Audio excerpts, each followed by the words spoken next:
living in the past, you're going to be depressed because you are rehashing things that happened to you that are not going to happen again. If you're living in the future, you're going to be anxious because you are anticipating what's coming or you're wishing for things that aren't happening yet. Being in the present moment is where you will have the greatest control and where happiness flourishes. We surround ourselves around people that make us feel great, that tell us what we want to hear. The second we put ourselves amongst the uncommon people, we don't like that feeling.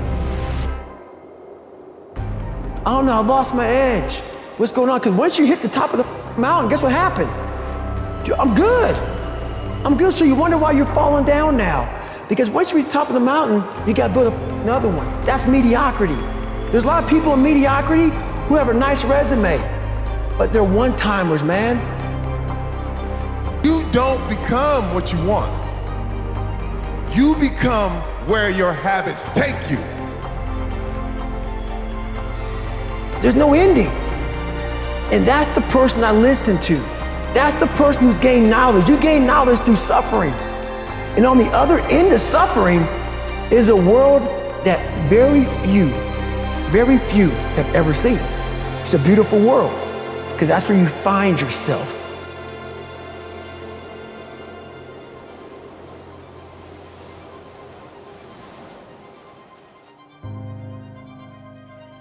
So it's the same thing with failure. It's how you use it. It's that drive inside of you, okay? It's what we talk about, the dark side. The dark side is filled with failure, but it's the fuel that burns you like something that's never burned inside you before. And this is the problem. It's the same obstacle. The difference is when you have a clear destination, the obstacles become easy to overcome. When you don't have a clear destination, you keep coming to a grinding halt. People want to feel that the effort that they're exerting actually are moving somewhere.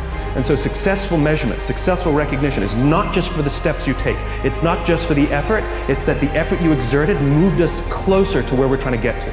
And that get to should be some crazy ideal. The magnitude of the reward you experience as you're moving towards a goal is proportionate to the importance of the goal.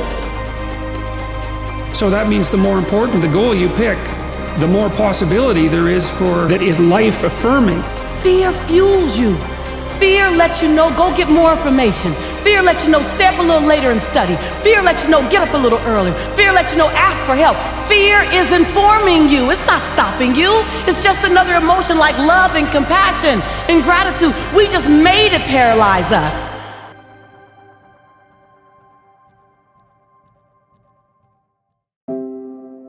And if we conditioned ourselves to believe certain kinds of things, and one of the things that we kind of believe and hang on to and live with is this whole idea that all of the things that happened to me in my past are what are keeping me from doing what I'd like to do today.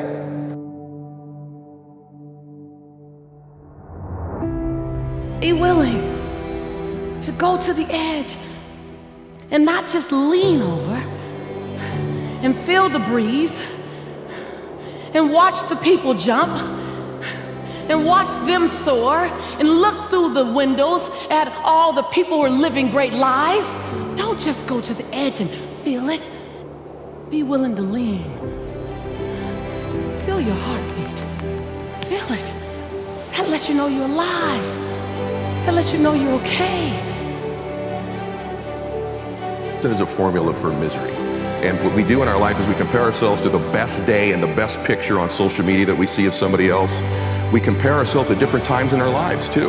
You know, even if you're in a relationship, comparing your relationship in its 5th year to its 5th week isn't fair to that relationship. There's different stages in our life. So comparison is a pathway. There's pathways to happiness and there's pathways that lead us to unhappiness. One of those for sure is comparison. And it's an ego thing oftentimes with us. We're always trying to one-up things in our life. It's a matter, I think, really of being more present in the moment in your life and saying, I deserve to be happy right now. It has a very specific, universal formula. And that formula is work your ass off to get very good at something that you care deeply about, that allows you to serve not only yourself, but other people. That's it. Play to your own element. Don't try and perform someone else's expertly. Don't waste your time trying to live someone else's life. Be trapped by dogma.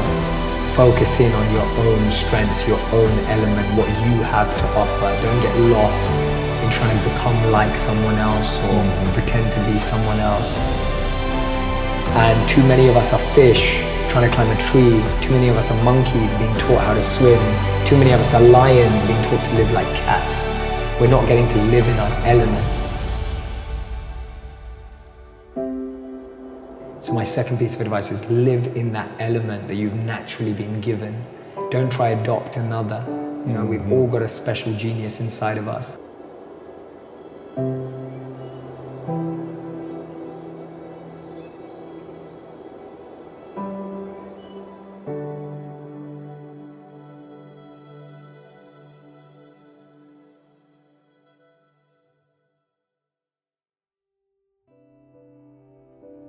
The fact that nobody's watching is utterly irrelevant to me. It has everything to do with myself.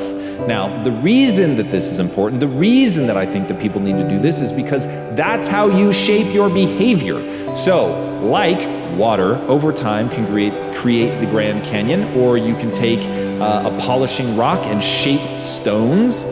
You can shape your personality. You can certainly shape your identity and shape your behaviors if you learn how to reward and punish yourself. A lot of people don't want to hear that. That is the truth of the human condition. One thing I realize is that at certain times in a man's life, he's either a fool, he's a victim, or he's a king. And when you're a fool, you're like, you think there are no consequences for your actions, but there are always consequences for every act you do, everything.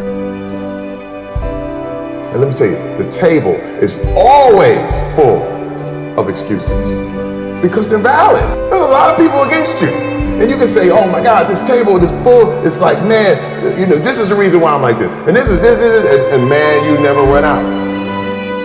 You have to accept whatever you are letting into your life, good or bad. You don't have to accept any of those excuses. You have to know that you are responsible for your life, good and bad. You did that. So if something's not right, it's your responsibility to change it.